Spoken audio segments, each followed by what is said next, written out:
Hi folks, it's Wendy from Fingersticks Gallery again. So yesterday I did a painting and I actually got a few emails about it because people are wondering what the enamel paints are doing. So this is the one that I did yesterday. It's actually still drying. I mixed this with enamel and acrylic paint just because I wanted to see what the enamel paint does when it's mixed when you do a regular pour. And I did 2 of these little dips to go along with it because they were kind of cute. And I don't know if you could see very well, but it did make a little bit of a feathering effect. It's actually kind of pretty. It looks like it started to separate a little bit. Gives it a little bit more texture with that enamel paint mixed in with the regular acrylic. So that's kind of what I wanted to do yesterday in the video to see what it did. So anyway, today we're going to do a little bit of acrylic enamel infused painting. We are using, I believe most of these are Apple Barrel products from Walmart. And again, we use those mainly because we don't have a craft store anywhere near us. So Walmart is our best bet. My go-to pouring medium is 50-50 pouring medium to paint roughly is Floetrol and Elmer's school glue mixed with a little bit of water. Elmer's and Floetrol is about 50-50 mix. If you're using the glueall, I don't add so much water, but be careful when you wash your paintings if you're going to, because it does tend to be washable.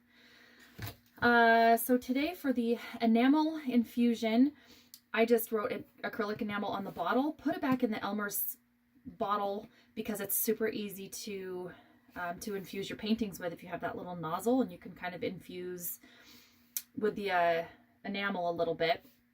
The reason why a lot of people are using enamel is that it gives kind of a billowing, kind of unique little effect. So I've never done it. So this is another video for beginners because, as you know, if you've seen my other videos, I am too a beginner. So what I've done is I've already coated the canvas with a little bit of tannish colored paint. It's just regular house paint mixed with a pouring medium and a little bit of brown to give it just a little bit of that color. We're doing pinks today because it's spring and the sun's coming out, and I thought I'd feel springy because it's been raining lately. So we're going to do a ring pour.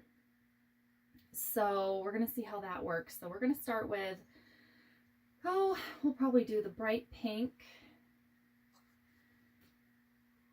And maybe we'll do it this way. The bright pink. These are not named colors because I kind of mix them myself.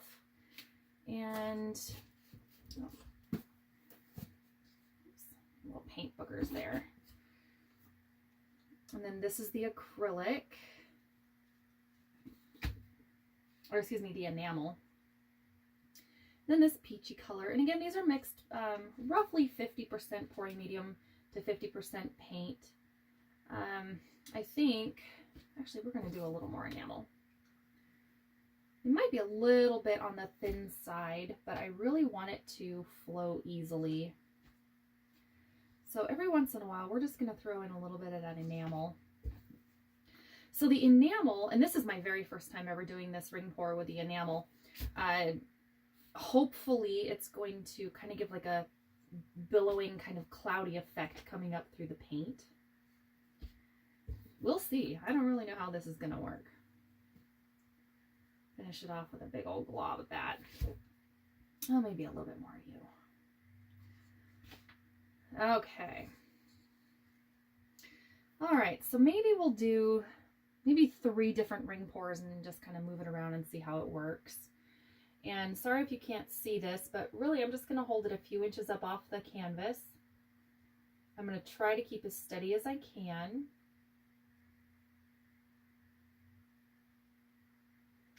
And not move it around a whole much. Actually, maybe we'll do a few more.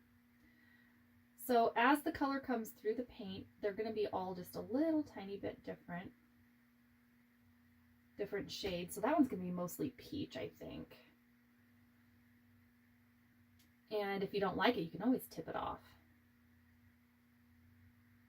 And I want to explain and apologize if anybody hears the chaos going outside. We've got 1 rooster, we call him Big Boy, and we've got 3 hens running around outside and the little puppy has been kind of following him around. So if you hear any chaos, it's nothing bad. They're just squawking at each other. So.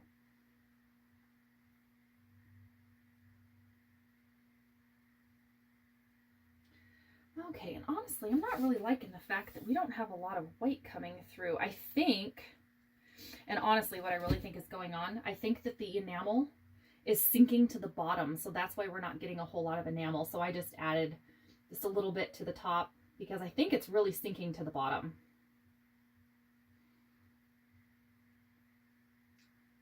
And ooh, that one's really pretty. And that's kind of exactly why I want to do these videos for the especially beginners, because some of these techniques that I've done in the past, I've in fact never done myself. And I've had a few people scared to try. In fact, I'm a member of a couple pouring groups online, and people are just flat scared to try. And that's kind of why I'm doing this, because really you can't really make a mistake. You cannot screw these up.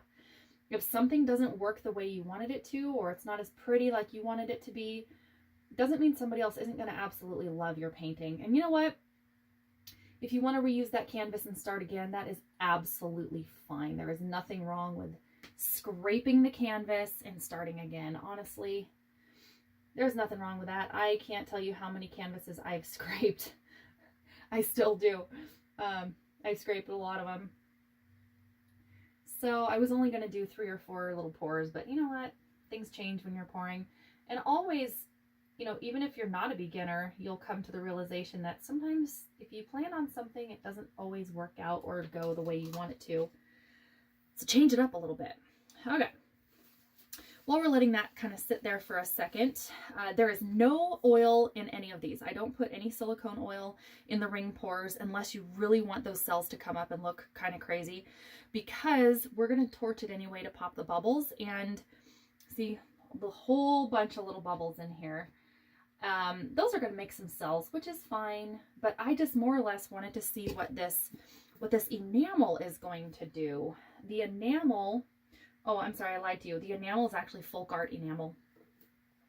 The enamel is kind of neat. If you want to do like coasters, I would recommend doing enamel with coasters because it's a lot heavier, a lot sturdier. And some of the enamel paints they actually claim that they're dishwasher safe. I don't know about that. I haven't done it yet. So looks like there's some bubbles, and I don't know if I want to pop them yet or let them do their thing. I think I'm going to stretch this a little bit and then pop them. Gosh, I almost don't want to stretch it. It's kind of cool looking.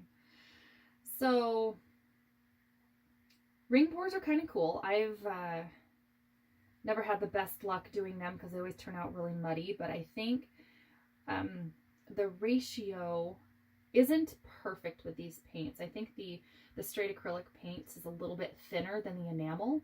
So that's something that I need to work on and learn as well, because getting the ratios right for your first time is a little bit difficult. So that's why I do my go-to medium is the 50-50 Floetrol and glue mix, and I just basically mix it, eyeball it to 50-50 paint with the pouring medium, because that's the easiest ratio to remember.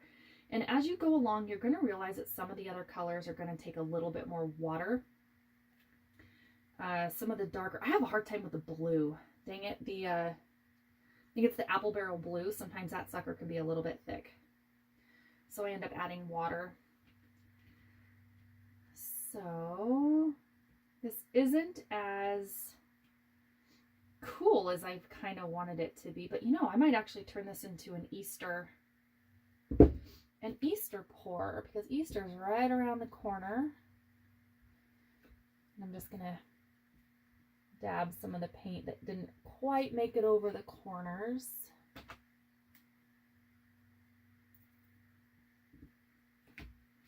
And that's okay to do too, as long as you kind of get the same rough color kind of touch to the side there.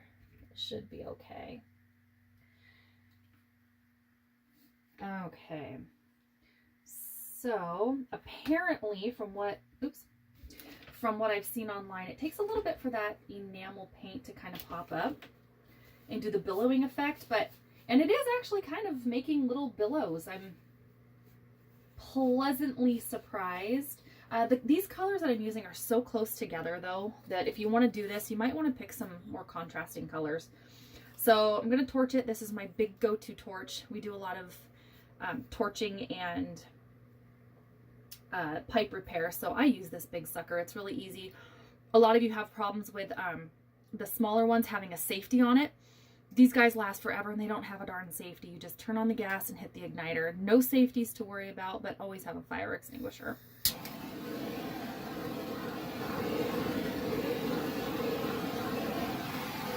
Alrighty, so that gave us a little bit of cells, which is fine. Because I think the Floetrol, I haven't put that to the test yet, but some of the other artists, which I trust fully, say that the Floetrol will actually make some cells.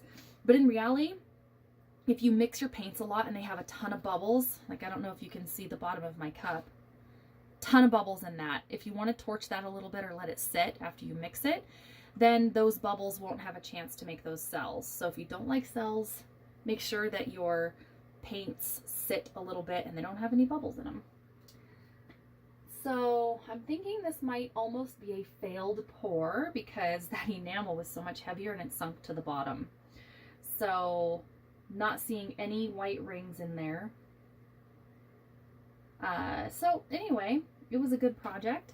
And if you want to do this yourself, I would experiment with it. I'm going to experiment with it too because I think that white, it just really sunk all the way to the bottom with that enamel. So that's why we do this, to teach you and to help you learn, and don't be afraid to be a beginner.